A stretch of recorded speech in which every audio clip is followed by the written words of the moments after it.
What's a total waste of money yet people still pay for? Story 1. This happened to me recently. Both key fobs for my car were low battery and needed to have the battery replaced. I took them to the Acura dealer and they quoted me $240 each. I looked up what kind of battery they took and ordered them on Amazon 20 for like 11 bucks. Then I watched a 2 minutes YouTube video and did it myself. I really just thought they only charge that much because they know people will pay it. Story 2.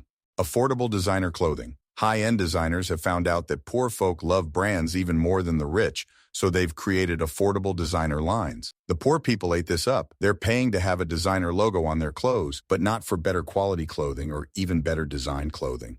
Most of these are shit and look shit, but people are so obsessed with logos that they'll pay for it. Don't get me wrong, the very high-end stuff may be overpriced, but the clothes are high quality and obviously better designed. But the mass-produced shite is just taking money from poor people's pockets. Story 3. Warning. Oddly specific, but I keep terrariums and I can't believe pet stores and more now sell leaf litter for like $1 a dead leaf. WTF. The scam is, if you take leaves from outside, they might have pathogens and parasites.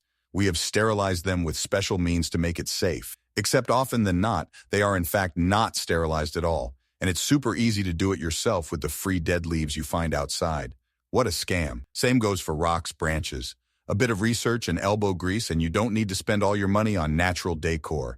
Stick Repti in front of anything and some people will buy it because, ooh, it's made for my reptile. Repti stick, Repti soil, Repti rock, etc. Rock. Story 4. Unpopular opinion, but soft drinks at restaurants, cafes, and eateries. It's just sugar water. For soda, add carbonation. 800% profit margin right there. An old-timer regaled us with a story how in the 70s, he used to help manage a burger joint. If everybody came in and only bought sodas, they'd be fine. Imagine that. Burgers and fries joint. Doesn't even need to sell. Burgers and fries to stay afloat. The controversy there, which is something I think about, is these profit margins do help restaurants make better profits in an industry where profits are razor thin. Shrug. Story 5. Natural diamonds. You're never going to get even half of what you paid. You could spend $10K on a natural and be lucky to get $3K back, or pay $1,000 for a lab and get nothing back. They're chemically and optically identical, only their growth origin is different. Somehow, there are plenty of natural diamond lovers. Story 6. Jewelry, especially gold and diamonds, are a colossal waste of money if you're just paying to wear them and not use them for industrial applications. A handful of corporations control a monopoly of the world's precious resource mines and work together to artificially create a sense of prestige and status through jewelry where they inflate the prices to insane degrees. Story 7. New cars. People will dump away $40K of their taxable income on depreciation alone every 2-4 years, let alone interest and taxes. Most of them say it's because they need something reliable. Most cars will stay reliable for 10-15 years depending how much you drive. They don't just break down all the time like some people think. Story 8. Most of the more expensive designer clothing and accessories. After a certain point, there's no possible improvement in quality, and people are just paying for the brand name and the supposed status that comes with being able to afford them. It seems especially stupid when the item itself is very bland. Think plain white t-shirts that just say Balenciaga across the chest in block black text. What kind of spends €500 on such a basic item, just to be a walking advertisement for a brand? Story 9. Class upgrades. People who start making $1 more per hour and justify buying flagship phones, name brand clothing, new cars, etc. Like if you come into some money and are feeling it, sure, buy something nice. But the people who think that a new job or a bonus means a new wardrobe or more monthly costs are usually the same people who are always complaining of being broke.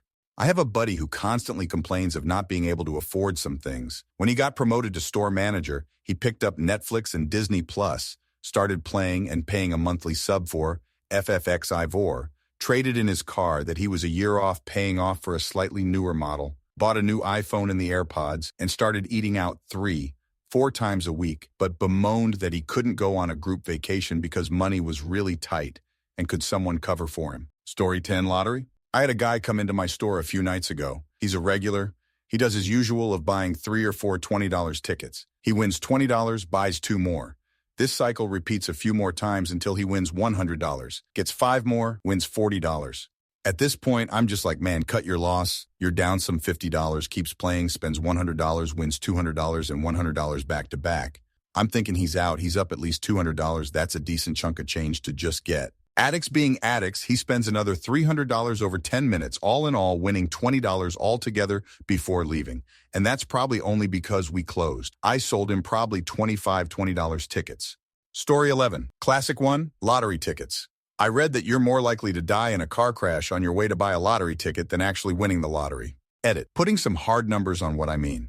Let's assume that you spend $20 a week on a ticket for something like 40 years. If instead, you put that money each week into something that would earn interest, running that into an investment calculator at 6%, compounded monthly results in a balance of $172,602.50. That's not a maybe, in case you actually, and most likely never would, won, but guaranteed money in your account. Story 12. Making a sandwich using deli meat on bread.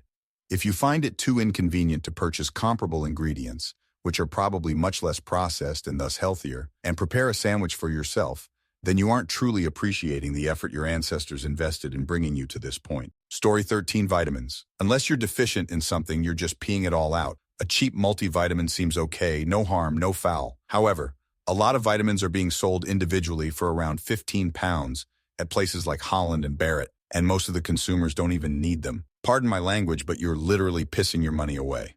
Story 14. Any coffee over $5 costs less than $2 to make at home. Any alcohol at any venue is 3x the supermarket. Any soda water is the real money maker for any business. Basically any drink anywhere other than the supermarket or Costco. $1.50 for hot dog and soda is the only time soda isn't making big margins. Shoes that aren't super comfortable. 99 cents in game cash. Gold. Story 15. Political commercials. We have the internet and pretty much everyone has decided on who they are voting for at this point. Spending millions of dollars on commercials doesn't sway anyone's opinion, and that money could be used way better. If anything, being inundated with commercials disenfranchises people from voting altogether. Story 16. Gasoline. You can pick up a decent used EV for a pretty reasonable price these days. A full tank runs about $5, $8. There's so much BS floating around. Don't fall for it. You just plug in when you get home, wake up to a full tank. Off you go, exactly like a normal car except way cheaper. Story 17. Knowledge is so cheap to find around but is so extremely valuable that we are willing with reason of knowing how powerful it is. We pay unthinkable amounts of money to get it, which is always the best investment option yet. So easy find with so little in such a shortest period of time. Story 18. Streaming services and especially anime and music streaming services. I work in a public library, and I always see all of this nostalgia for Blockbuster and the convenience of renting out a DVD. And meanwhile, your city probably already has a library for you to check basically anything out for free. We have the newest Planet of the Apes. You don't even have to turn to piracy. Story 19. Subscriptions. Just buy the hard copy or the actual DVD set of your fav shows, and you basically own them. They are yours, and you can indulge without paying for no ads and other stuff. Unless you are a couch potato and need new shows every week. I do not see a reason to pay for something you do not own. Same goes with music. That is why I buy CDs and vinyls, and basically I own copies of my fav musicians, cutting the middleman. I also go to theaters to watch my fav new movies and then wait when the DVD is released so I own it and can watch whenever. Story 20. 90% of streaming services and internet. I understand asterisk internet providing asterisk is a service, but in it should honestly be global and free for the public by now, paid by govs or something, and like church and state. So should internet be free from state interference and political ads. Everyone needs and uses it. Even street performers and homeless people have access to a phone of some kind. Also, the day Netflix, Disney Plus, etc. started ads, it should have became free. Whole point was ad-free on demand. Today it's ad-filled, opt-out, and the selection in most countries is so bad you kind of need 6 services to see one full show, or the movies you want. Story 21. Dedicated mouthwash or whitening products. You can use a small amount of hydrogen peroxide swished in your mouth for a couple minutes and get whitening and killing bacteria.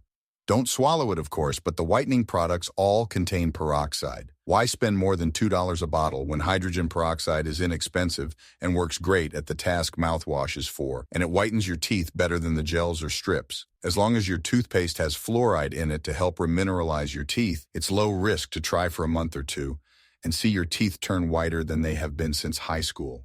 Story 22. Cars. Does anybody ever do the math regarding how many hours of each work week goes towards their car? Payments, insurance, gas, parking, oil, windshield washer fluid, tires, spark plugs. It's just endless. It's almost like smoking.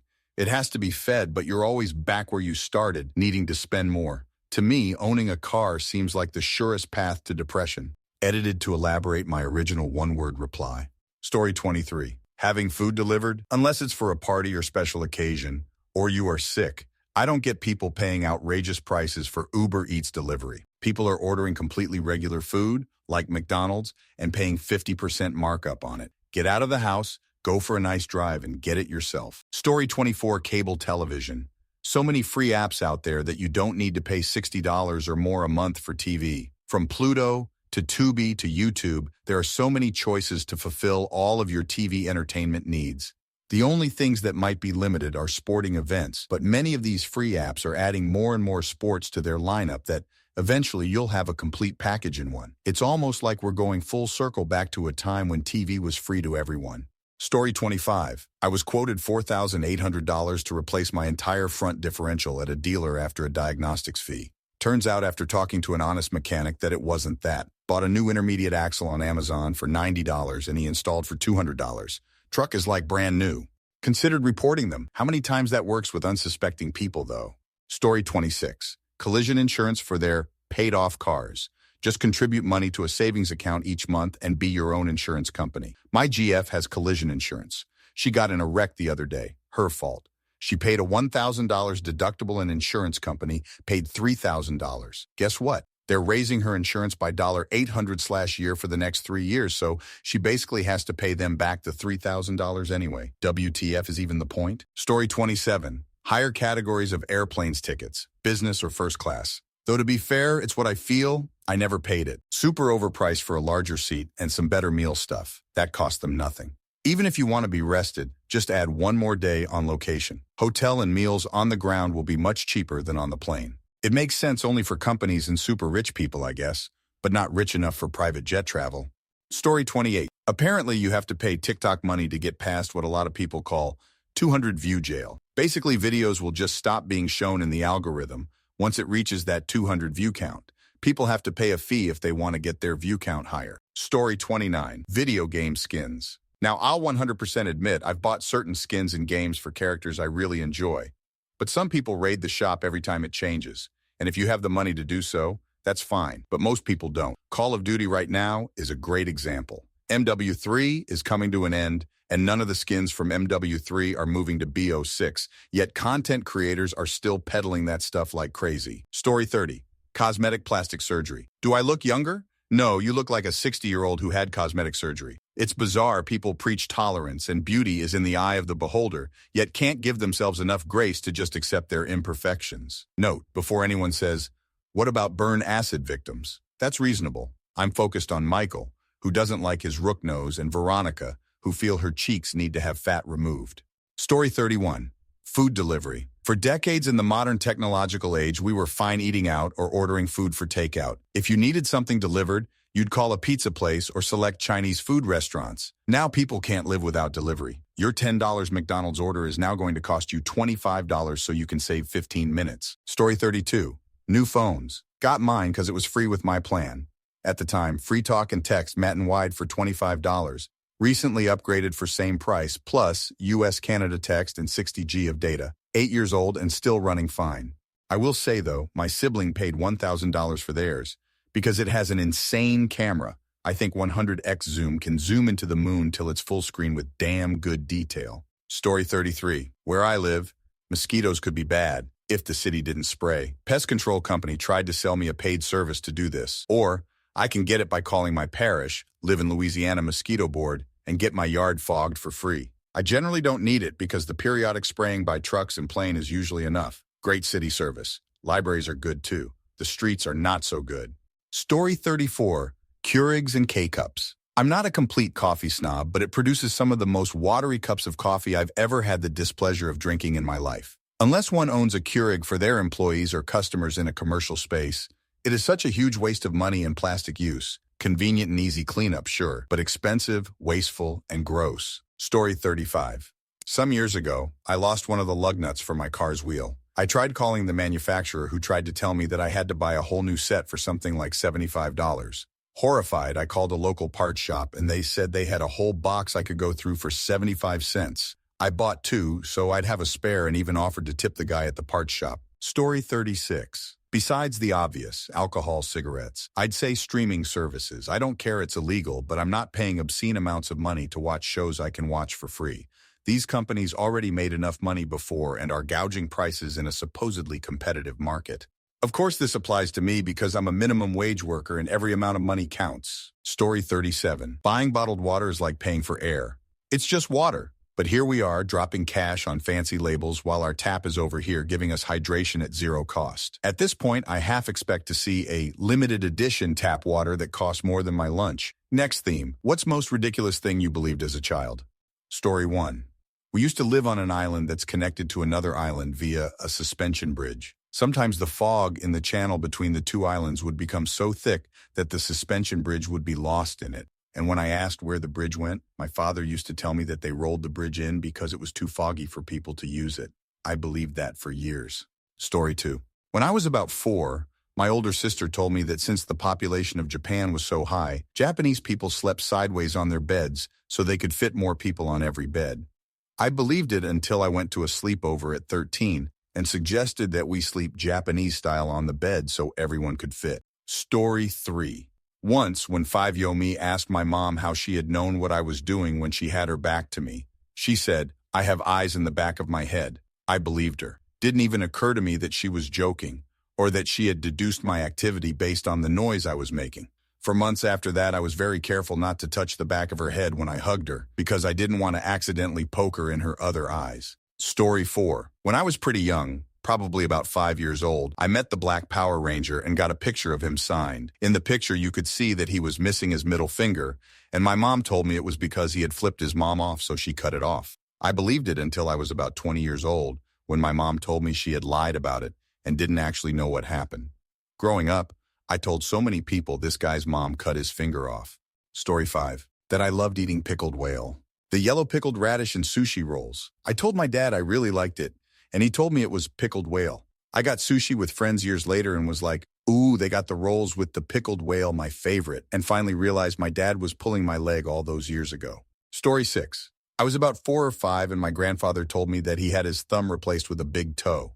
This was in response to me asking why his thumb looked weird. Nothing was wrong with it, it was just a bit bigger and flatter looking than his other thumb.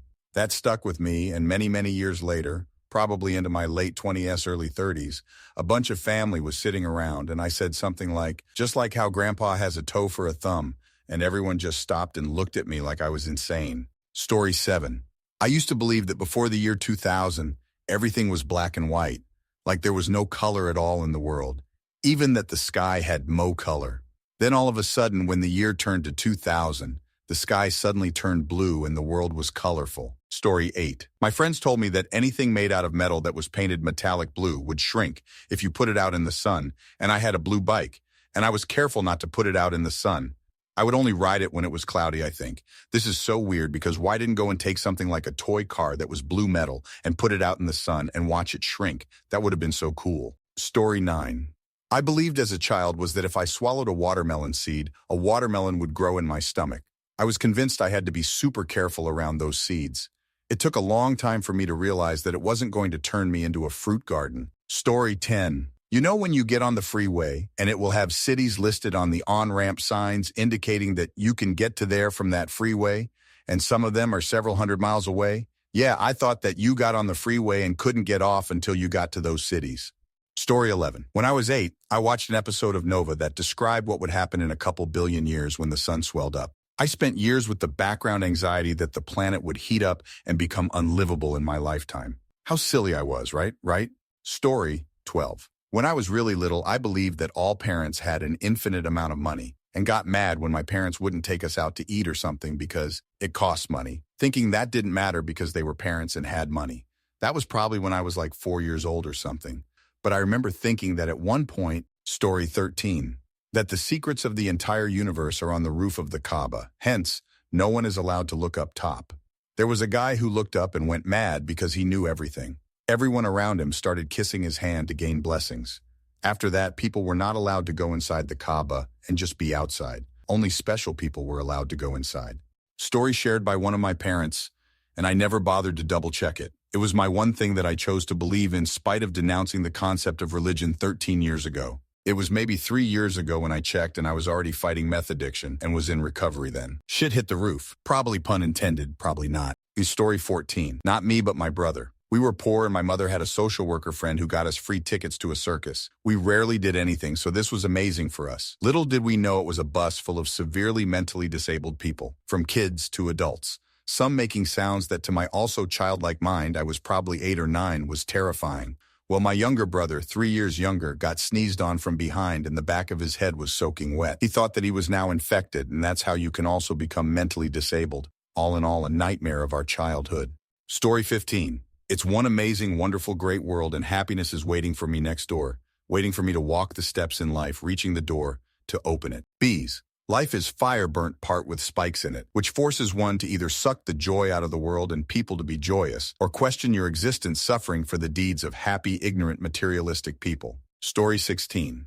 That my dad was outside holding the reindeers for Santa Claus while he came in to give presents. Actually, Santa Claus was my father, but I never recognized Dad in that long beard.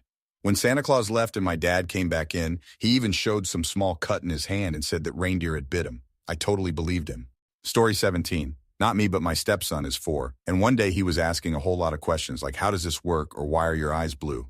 Then the big question popped up. How do babies come out of mama's tummy? I was taken back by what such a little boy had asked. I ended up simply saying, I'm not sure, would you like to tell me how you think they come out? He looked at my tummy puzzled and proceeded to answer back, your belly button? But how do the doctors fit a baby out of it? I decided to leave it at that, so now he thinks babies come from belly buttons. Story 18. Disneyland is on a cloud. I knew that the only way we ever got to Disneyland was by flying, so I figured that you had to go in the plane because Disneyland was really high up. I was also scared to go towards any fences in Disneyland for fear that it was the edge of the cloud and I'd fall off. Story 19. I believe my dad had mini sticks of dynamite in his van. I saw them in an open cardboard box, pulled one out and asked what it was. He said in horror, "Put that back, it's dynamite." I told my friends, of course, and we decided that was very interesting indeed. So one day his van was open, and I managed to steal a couple of the small white sticks, and we ran off to the park to ignite them. Imagine our disappointment when the long white fuse didn't fizz and crackle like you would hope, and the dynamite didn't even catch fire, let alone explode. Then my friend's sister came along and asked us why we were setting fire to tampons. Story 20. So as a little girl, I spent years being very distressed/confused with both my family for using the elevators and building builders, for even adding them when the sign clearly says, in case of fire, use stairs. It wasn't until I aged a little bit and had an epiphany. Had I written the elevator sign, it would read, in the event of a fire, use stairs. That way, ass kids like myself wouldn't interpret the current sign as a fire could start at any moment, so instead of riding the elevator, better use the stairs, just in case. That and I thought the radio hosts and commercial folk and singers were in the trunk, and we swapped them out every gas station stop. TLDR. I thought we weren't supposed to ride elevators due to spontaneous fires, and the radio studio was in the trunk of the car. Story 21. That you could rely on people you don't know, such as cops, teachers, politicians, etc., to do the right thing and or keep you from harm's way. It didn't take me long to understand that the only person in this life with your interest in mind 100% of the time stares back from the mirror. Story 22. I always wanted to ride a roller coaster when I was 4, but I wasn't tall enough to ride it yet. I had a bad habit of picking my nose, so my mom always told me, if I kept picking my nose, I won't grow to be 48 inches tall, the ride requirement. I'm now 6 and 1 inch and call my mom out for her BS at least once a year. She doubles down and says, you would have been taller if you quit earlier. Edit. Yes, when I turned 6, I was finally able to ride the roller coaster. Story 23. My mom told me that if you saw an airplane flying overhead and you screamed marshmallows really loudly, they would toss them down for you. She actually did it the first time she told me that, so I believed it. Then every time I would see an airplane flying overhead for the next 3 years or so, I would stand there screaming marshmallows at the top of my lungs, but somehow it never worked again. Next theme, what's the best piece of advice you've ever received? Story 1. No one cares. That's actually the advice. The vast majority of people are more concerned about going about their own days and doing their own things. I kept being too socially conscious of myself around others, believing that every move I was making was being monitored and judged all the time.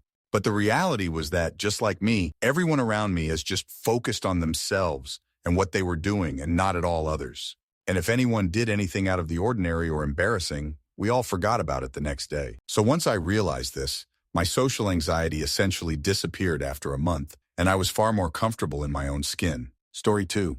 It's still in me what he said the day I'm doubting myself more than anything. It's okay to make mistake, and it's okay to experience failure. Everyone here is not perfect, and they also experience it. Don't let this make you lose hope, because things happen for a cause where this will be your stepping stone, where you will be filled more passion and determination to overcome it. It's never too early or too late for you to try things out again. Do things you know you can on your own pace. Don't rush things up because others got there before you, because they too have their own struggles and pace with things. Keep fighting. Never in a day that I wouldn't remember this, because this is also the reason why I'm still doing my best to pursue things and my dreams. Story 3. The best advice I ever got was from my dad. If you're going to mess up, do it spectacularly. It taught me to take risks and embrace failure as part of the journey. So, whether it's trying to impress someone on a first date or attempting a new hobby, I go all in. At the very least, it makes for a good story later. Story 4. Not necessarily advice, but something learned. My mom had a coworker that didn't like her. My mom's friend asked why, and she said about my mom, she's just too happy all the time.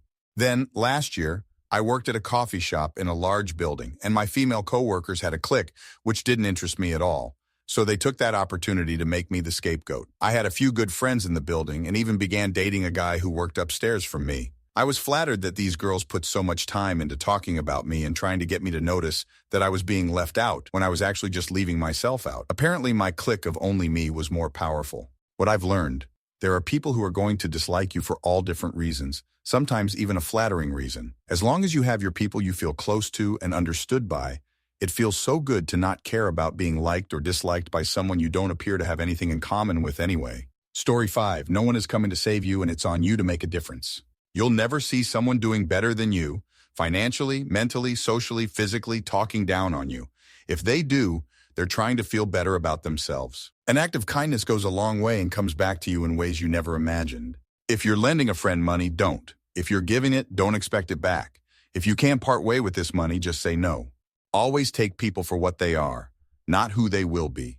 I learned this the hard way, and it's now the only way I gauge people. Don't throw away a good thing for a good time. If you have a kind, considerate, caring, understanding partner, don't assume that stability means something is wrong and go off chasing something better. You rarely find it and lose a good thing in the process. Take care of your health in your 20s and 30s, and your 40s, 50s, 60s will thank you. Avoid processed sugars like the plague. They offer no nutritional value and cause diabetes, heart disease, cancer, and countless other diseases. Trust your gut instinct when something feels wrong, because it usually is. The magic you're looking for is on the other side of the work you're avoiding. Things do not just fall in your lap in life, and you need to work for them.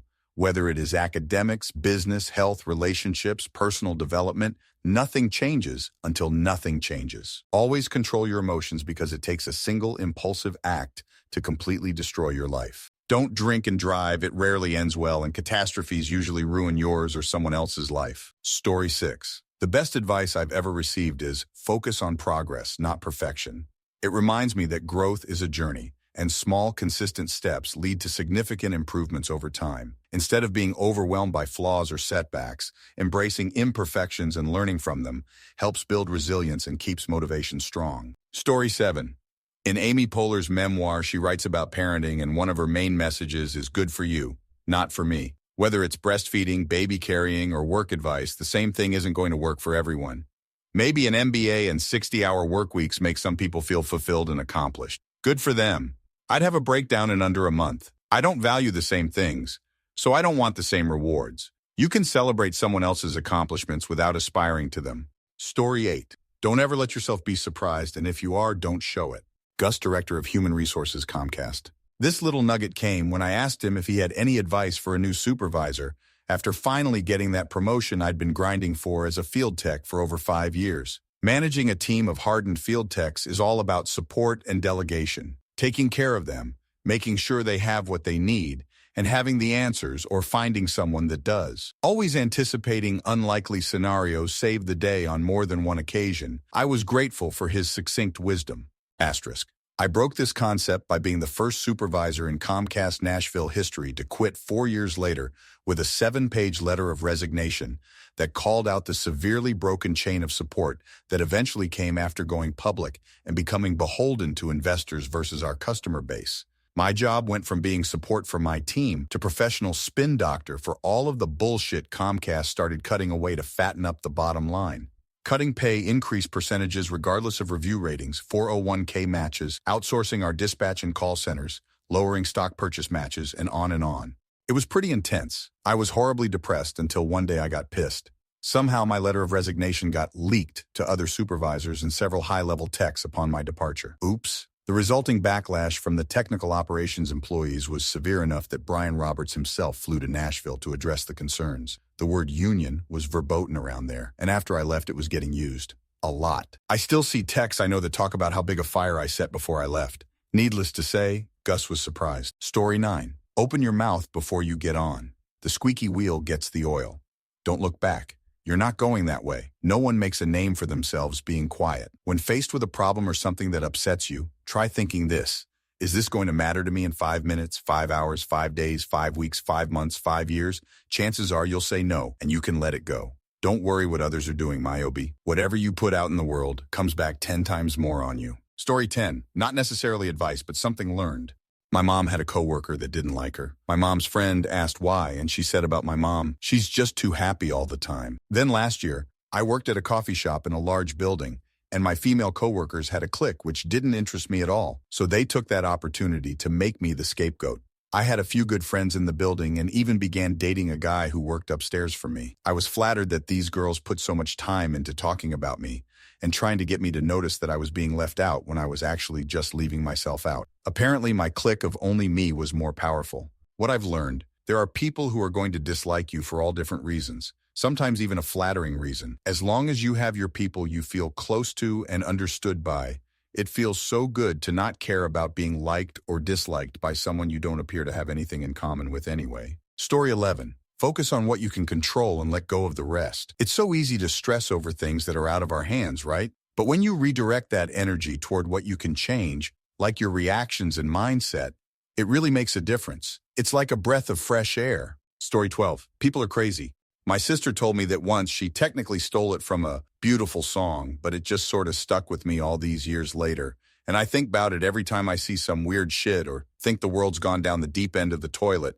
It sort of just makes me shrug off / move on from the little things that just make you sad for no reason, like, oh, people are crazy. But it is what it is. It doesn't concern me, so forget about it. Before that, I used to worry about the little things a lot. Story 13. Love many, trust few, paddle your own canoe. This is the English translation to a plaque my grandma had in Swedish hanging in her living room. She would say we are commanded to love everyone, but that doesn't mean you just trust everyone, even in your own family, nor that you should expect anything from anyone or just follow the crowd. Story 14. The best advice I ever received was from my grandmother. Don't count your chickens before they hatch, but do have a plan for dinner just in case. It's a perfect blend of hope and practicality, reminding me to dream big while keeping a realistic mindset. Plus, being prepared for dinner is always a winner.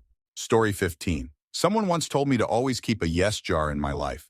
Every time I say yes to an opportunity, I drop a coin in it. When things get tough, I pull out the jar and remind myself of all the risks I took and how they paid off. Plus, it's a fun way to save or something ridiculous like a life-size cardboard cutout of a celebrity. Totally worth it. Story 16. Sometimes it's okay to be selfish. The only relationship advice my divorced mother has ever given me. I was unhappy, and it was only getting worse. I didn't have anything against my partner at the time of the advice and in other relationships since, and didn't want to hurt them, but it wasn't where I needed to be for myself. Sticking with it would only make things worse for everyone in the long run. Story 17.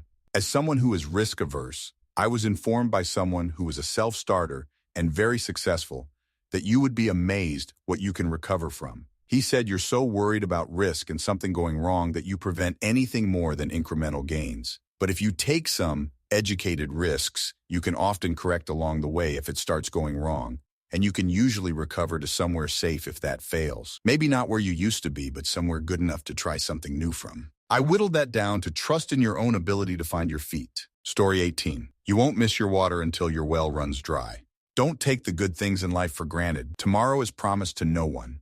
Hang with your friends, family, enjoy good health and experiences. They don't have to be big ones. Something as simple as a short hike or beach day is enough. That said, give your body and mind time to recharge. You can't pour from an empty cup. The breaks allow you to do more for longer anyway. And please, when angry, take 5 seconds to think before reacting. Can save relationships, a career, or even your life.